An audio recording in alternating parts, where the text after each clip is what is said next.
How's everybody doing this morning? Great. If y'all don't mind, stand. I'm just kidding. Sit back down. I want to know how Ryan felt. Because he always makes up every stand. Anyway, I wanted to introduce somebody to y'all. I don't know if y'all noticed, we had a new person on percussion this morning. Where'd she go? Nope, she went back. Well, anyway, I don't know if y'all noticed, it was Lenora Thornton. It's her first time to church, so be sure to say something to Ryan and Becca. But I thought she did a wonderful job on the percussion. So I'm sure I've already been asked. I did this. I put that up there. I had it, and it just, I don't know, I felt like I should put it up there. If you come to the altar later, you can read it. One side is in English, and the other side's in Hebrew. So ask Bruce Lyles about the Hebrew side, and he can read that for you. So this morning, to come to you, I had a little different message. Usually the Lord puts on my heart something long before I speak, and I start working on it, and I write it down. And so anyway, this is a message I've been working on for a while. Before we get started, let me lead us in prayer. Lord, I pray that you open our ears this morning, Lord. Help us to have ears that can hear, Lord, and help us to have a heart to apply what you're fixing to tell us. Lord, I thank you for the word that you have given me to give to the people today, Lord. I thank you for this opportunity, Lord, and I pray that they don't see or hear me standing up here, but they see and hear you, Lord. I pray that you lead and guide us as we study your word. For it's in his name we ask, amen. So if I had to do a title, it would be He Laughs.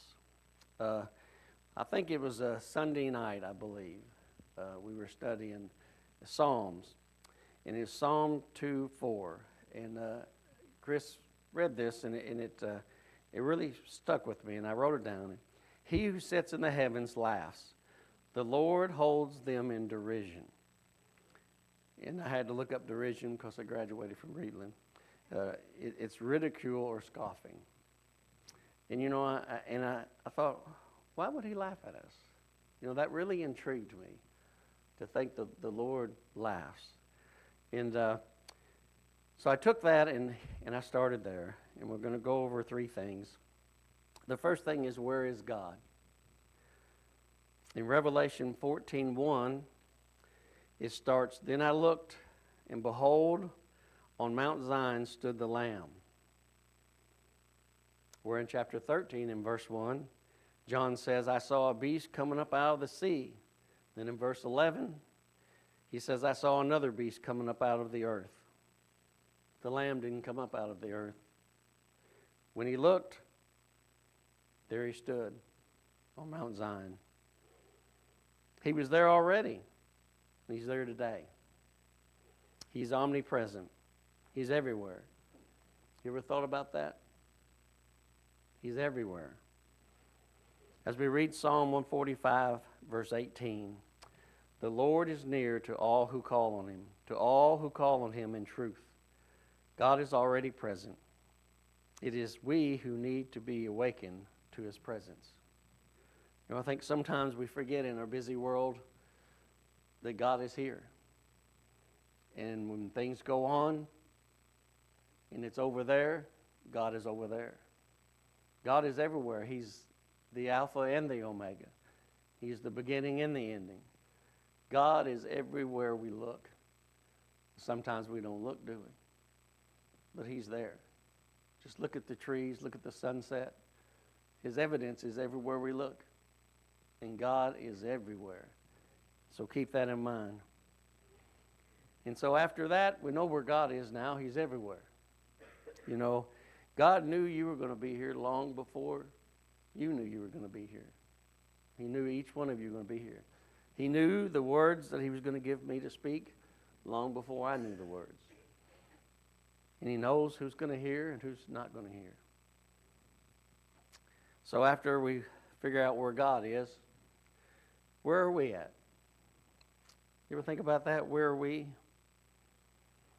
Are we where we can hear what the Lord is telling us through his word? Are we in a place now where we can hear? In Revelation, in the 7 letters to the churches, they all conclude with, whoever has ears, let them hear. Do we have ears that we can hear this morning? He says this again in Revelation. It's in Revelation 2, 7, 11, 17, 29. And in chapter 3, 6, 13, and 22. Everyone knows how God repeats things. You know, my wife does that sometimes. And I think it's because I don't pay attention. Sometimes I don't hear. And you know, when we read the Word and things are repeated, it's important. So let them that have ears hear. Are we in a place where we can hear? This morning, or are you in a place when you can hear God? Or are you still thinking about what happened this morning? About the kids screaming, somebody spit on somebody. Or are you thinking about what happened at work this week? Or are you thinking about what's going to happen next week? Are you thinking about your kids? Let's concentrate on God and see what He's got to tell us. Are you running from Him this morning, or are you running to Him? You're doing one or the other, whether you realize it or not. Why are we here today? Did you come expecting a word from God, or did you just come because, well, Sunday we're supposed to go to church? We'll clock in case God's watching. I'll clock in, He'll know I was there. We should come wanting to hear His word, looking for direction. There's a song by Casting Crowns. It's from 2005. It's called Stained Glass Masquerade. And the lyrics go like this. I was going to sing them to you, but Michelle didn't think that'd be a good idea, so I'll just read them. Is there anyone that fails? Is there anyone that falls? Am I the only one in church today feeling so small? Because when I take a look around, everybody seems so strong. I know they'll soon discover that I don't belong. So I tuck it all away like everything's okay. If I make them all believe it, maybe I'll believe it too.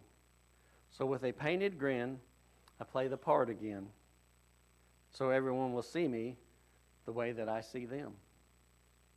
Are we happy plastic people under shiny plastic steeples?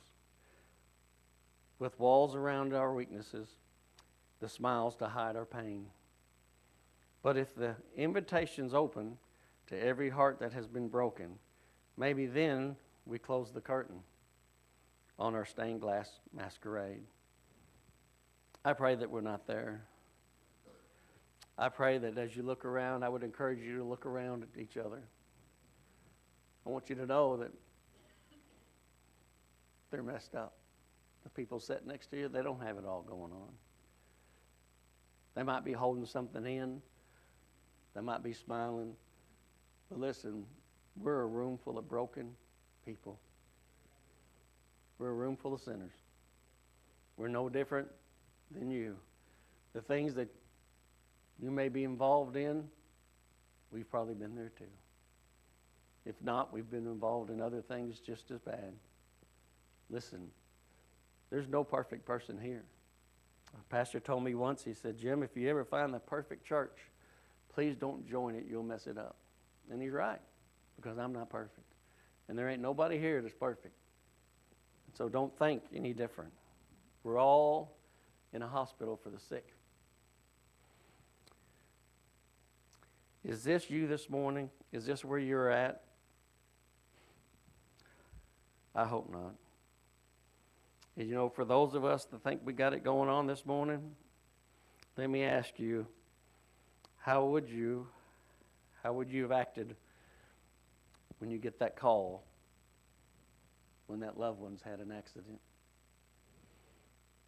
when a tragedy befalls you,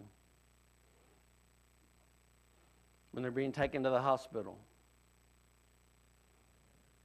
Do we jump in our car,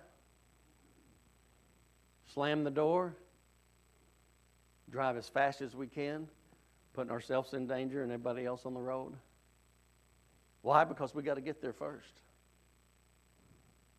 So we drive as fast as we can to get there. Why? You ever think about that? We've already established. Then I looked, and behold, on the Mount of Zion stood the Lamb. You see, God's already there. He knew it was going to happen before you did. He's at the hospital already. So why is it so important for us to run there at such a fast pace, a dangerous pace? You can't outrun Jesus. Amen? You can't do it. He's in charge. He has a plan and we have a purpose.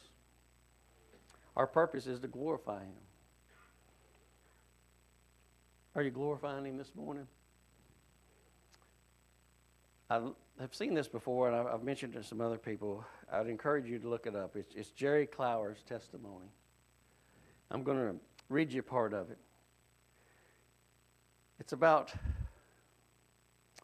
don't act like a pagan, act like a Christian. So Jerry started praying on the way to the scene of an accident. His boy had went to some girl's house. There's 3 of them, and it got late, and he was leaving with the other boys, and they were driving. One of them was driving, and they went down the road. He got a call from a woman that said, Jerry, your boy and some other boys left the house, and there's some construction at the end of the road. They didn't make the corner. They crashed and flipped over. The other 2 boys are cut up and bruised, but they're okay, but we can't wake your boy up. So he said, okay, I'll be there. Put some pants on. It was 11:30 at night. He said, I'll be right there. And Jerry started praying on the way to the scene of the accident. Lord, whether my boy is alive or dead, I'm going to praise your holy name when I get there. You ain't never made a mistake with me, and you ain't going to start making a mistake with me today. We're going to use this to your glory. Lord, I'm on your side. Could you pray that this morning, if that was you? Could you honestly pray that? Because we all need to get there. We need to be able to pray that. Because we've already discussed, we know where God's at. He's everywhere. And it's really not up to us, is it? I wrote down here Jenna's story. Most of y'all know Jenna. She's our daughter, our baby. And y'all know the story. I went to work at about 5:30 one morning. And she'd had a baby, Sadie, 1 week. Is that right? 1 week. About a week. Michelle's giving me it's close to a week. And she'd had a headache, bad headache, and they thought it was from the epidural or whatever. And so this was during COVID. And her and Michelle were texting back and forth about this headache. And I was getting ready to go to work, so I went to work. And they decided they'd go to the hospital. So Michelle got her, and they went to the hospital. Then I went to work. And I got a call, I don't know, or a text message, somewhere around 8 or 9, and they thought it was, you women may have to help me, preeclampsia or something like that to do with the pregnancy. Then they thought it was something else. Then long about 10:30, I get a text, and it says she's got a brain bleed. They're going to fly her out to Vanderbilt. Let me tell you, when you get a phone call about your baby girl, who was 29, I think, at the time, somewhere around there, like that, it gets your attention. And so I told them at work, I'm going home. Told them what happened, and I said, I don't know when I'll be back. And you know, when I got in the car, I wasn't going to outrun no helicopter, was I? I didn't drive exceptionally fast home. I prayed all the way. I prayed, God, take care of my girl. Give us direction. Give us peace. And so we got home, and they were packing up, and Michelle was crying. She didn't know if she could go to the hospital, because hospitals weren't Michelle's things usually. And I said, sweetheart, who do you think Jenna would like to see when she opens her eyes? And this is going to be hard for you to believe. You or me? It was her. And so she went. And there I am with Sadie. Michelle and Seth went down there. And so I have Sadie and Thea and a dear friend that was in our small group at the time. She came and basically took care of Sadie, because look at me. What am I going to do with the baby? And so she took care of Sadie until Seth's parents could come get her. And, you know, as the weeks went by, I had Thea. And she got me through it, because she kept me busy. And, you know, we had fun. We went and fed the goats, and we did all kinds of stuff. But at night, I cried like a baby, because that was my baby. And I didn't know what was going to happen. But I knew one thing. No matter what happened, I knew where she was going. She would have ended up in heaven. She'd have won. But as you know, she stayed here with us. She's doing fine. And I did mess up Thea too bad the few weeks I had her. But God will try us in times. And in those times, we don't need to act like a pagan. We need to act like a Christian, because people are watching. And you know, what's inside of you will come out. And it usually comes out in a time of turmoil. So we know that God is everywhere. It's never early, it's never late. He's always right on time. Do we believe that? Do we? That's a hard one. Have I believed that my whole life? No, I have not. I'm still working on it as I go. He's still maturing me as I go. Do we act like it in our lives when things happen? We need to. We need to believe and really believe. Not believe when it happens to somebody else, but believe when it knocks on your door. Thirdly, and last, whose are we? Think about that. What do we worship? Who do we worship? We know where God's at. We talked about where we're at. And now it's look at who and what we worship, and whose we are. You know, we're in church, so most people would think, well, they're godly people. Most people would assume they're all saved. But I'm pretty sure that there's some of us here that aren't. I'm kind of sure that some of us might have been playing a game for a long time. You say, how do you know that? You don't know me. Well, I know me, and I know I played a game for a long time. So, back to he who sits on heaven's laughs. Why? Why would he laugh at us? Well, look at us down here. We think we're in charge. We're making plans, and he's already made the plan. We're going to pieces when the road that we're on has construction or a bump in it. There's a detour in our life. We go to pieces. We don't like detours. What if it was God's plan all along for that detour to come into your life? What if that detour is to teach you something? To teach you to rely on God?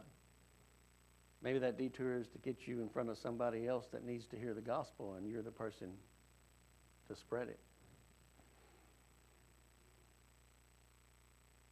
Do we have hope and faith this morning? They go together. There was a pastor, Ike Murphy, he's no relation. He used to say, he used an old tree as a prop. And he said a farmer wanted to plant this tree, so he planted the tree and he drug the holes out and he laid it next to the tree. He said, you know, the tree didn't need the holes, did it? Didn't need the holes at all. It needed the water that came out of the spigot and came through the holes. Folks, our hope is the holes that our faith runs through. So you have to have them both. So we don't like detours. We know that. Who are we and what do we worship? Look at what so-called Christians post on Facebook. Don't act like you ain't got Facebook. I know you do. Have you seen some of the things? It's amazing, isn't it? It's amazing what people put on there. Look at our government. Look at the people out in public. Everybody's in a hurry. Everybody. And everybody seems like is mad at something when you go outside the church.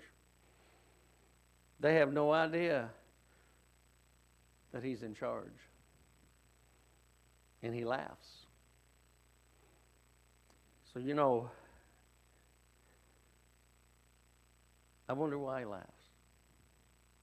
Well, you know, some of y'all could look at me and figure it out. I want to read another verse here. It's Psalm 37, 1 through 13. Do not be agitated by evildoers. Do not envy those who do wrong, for they wither quickly like grass and wilt like tender green plants. Trust in the Lord and do what is good. Dwell in the land and live securely. Take delight in the Lord, and he will give you your heart's desires. Commit your way to the Lord. Trust in him, and he will act, making your righteousness shine like the dawn, your justice like the noonday. Be silent before the Lord and wait expectantly for him. Do not be agitated by one who prospers in his way, by the man who carries out evil plans. Refrain from anger and give up your rage. Do not be agitated. It can only bring harm. For evildoers will be destroyed, but those who put their hope in the Lord will inherit the land. A little while, and the wicked will be no more. Though you look for him, he will not be there. But the humble will inherit the land and will enjoy abundant prosperity. The wicked schemes against the righteous and gnashes his teeth at him. The Lord laughs at him because he sees that his day is coming. He laughs again. So we're back to whose are we this morning? Why are we here this morning? God knew you were going to be here, and he knew the words that you're going to hear. So why are you here? You ever think about that when you're sitting in church?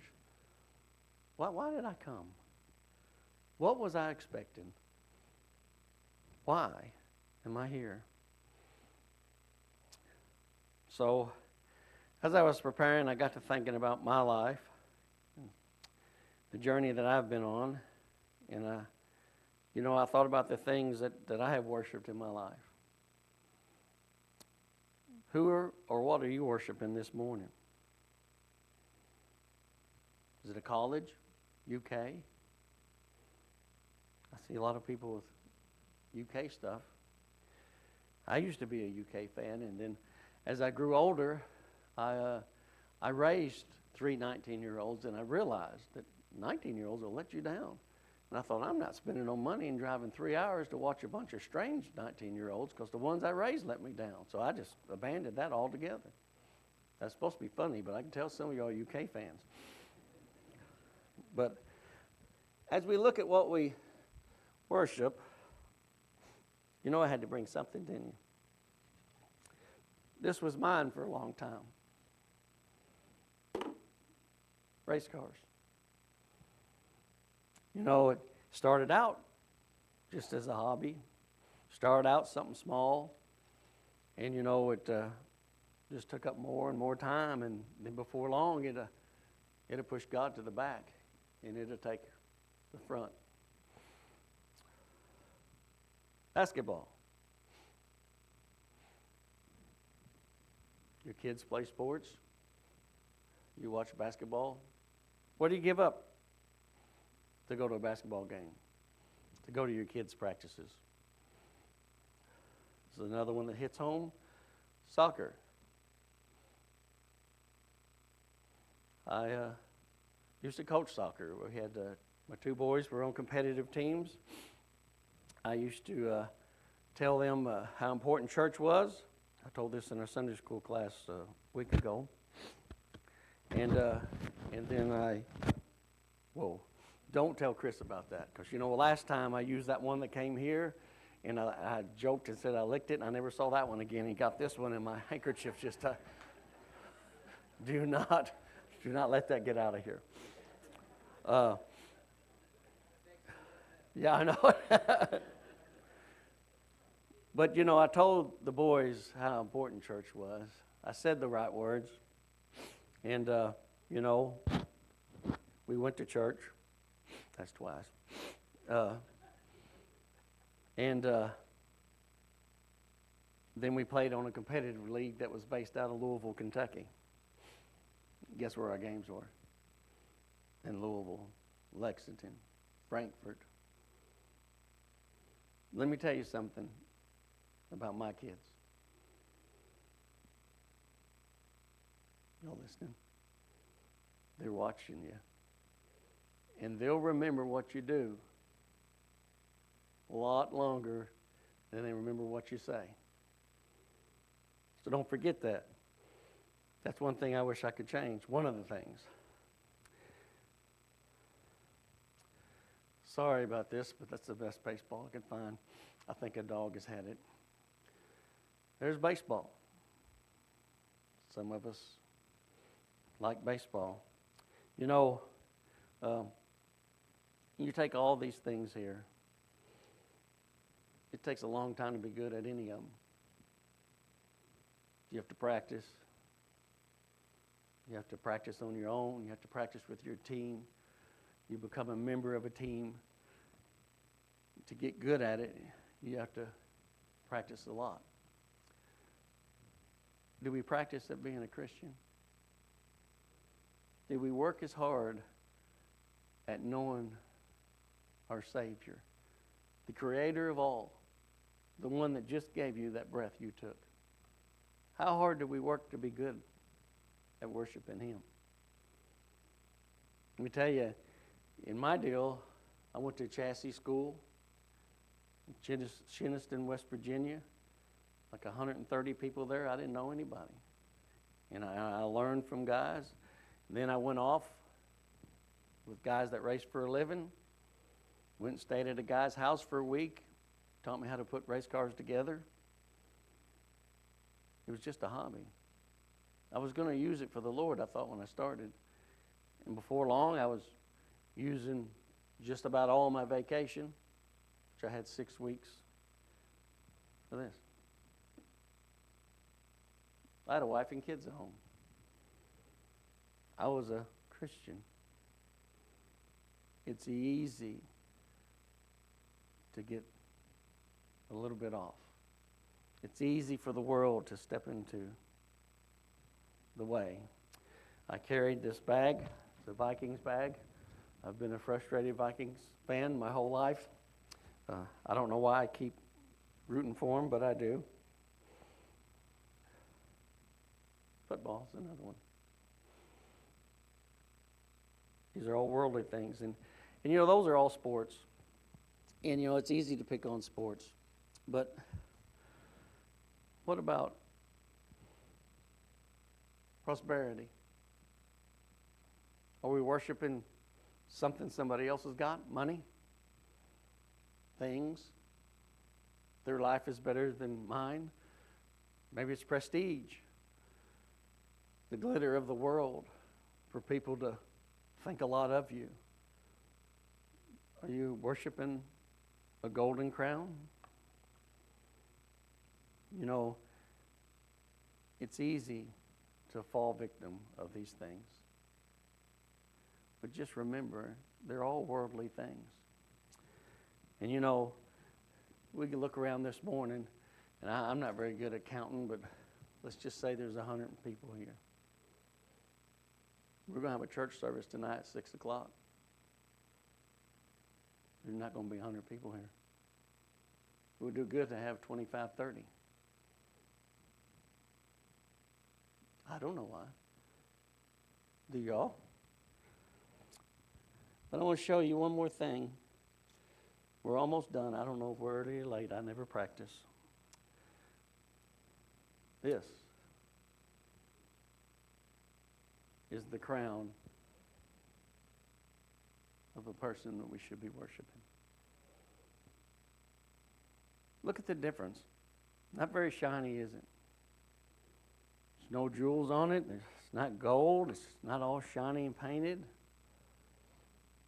It's a crown of thorns. And he wore that. He humbled himself. He loved us enough to put that on, and what came with that? You know, if you think about what he's given us, it's indescribable. And I'll tell you one more story. It was on YouTube, and I have no idea who this man was. I guess it was a God thing. I just found it one day. And there was a man, and he was talking about the hardest thing that he just experienced in his whole life. And he started out, he said, the hardest thing I've ever had to do was watch my son die. He said there wasn't a thing I could do about it. He said, I sat there in the hospital and I watched him die. And he said, I had to watch his mother watch him die too. And there's nothing I could do about it. And I had to watch his siblings watch their brother die. And there wasn't nothing I could do about it. But he said it drew me ever so closer to God. Even in that moment when I thought that God had a son and he watched him die. And he could have stopped it at any moment. He could have said, enough. Stop it. But he loved you and me too much for that. And he realized that God watched his son die, and he could have stopped it, and he chose not to for him and his family, and for you and my family. Think about that. And think about Jesus wearing this. He knew what was in that cup. It was all of God's wrath. And he had done nothing wrong. He was the perfect one. Never had a bad thought. Can you imagine? I might have had one or two this morning. Did everything right. He knew it was going to hurt because he was fully man and fully God, but he knew what was fixing to happen. He knew the pain associated with it. He asked 3 times, Father, if this cup could pass us me, but your will, not mine. And he drank of that cup for us. He was born of a virgin, came to earth, lived a perfect life,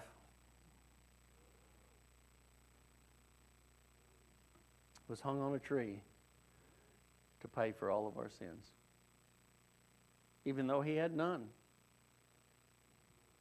He imparted his justification onto us that day.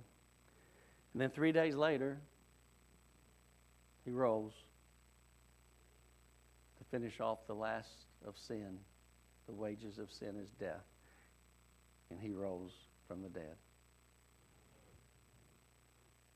So I ask you 3 things this morning.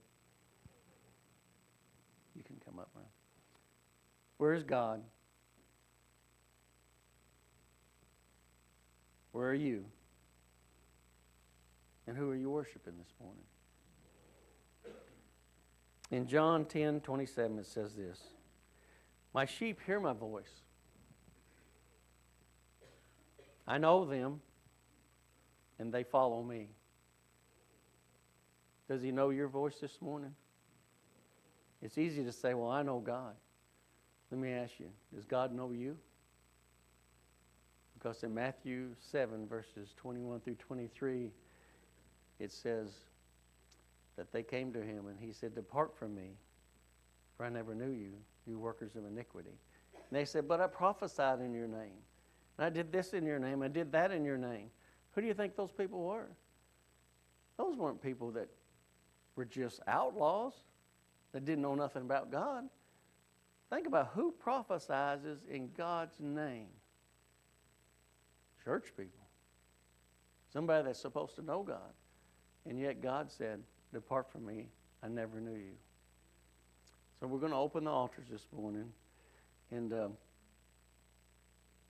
want you all to come to the altar if you want to. Brothers and sisters, as you see somebody come to the altar and you have a relationship, you come and lay your hand on them too. Pray with them. Let them know we aren't shiny people in a church underneath a shiny steeple, that we're real people. Come, and if you don't know the Lord this morning, don't wait. It's the greatest thing that's ever happened in my life. Come down and I'll talk to you, or there's some other deacons here. Don't leave today without talking to somebody about it. We'll sit down and look at some scriptures and we'll talk about it. I ask you that instead of closing your eyes this morning, I want you to look down here and look at these things. Most importantly, look at this. Make sure that we're worshiping the right things. So come.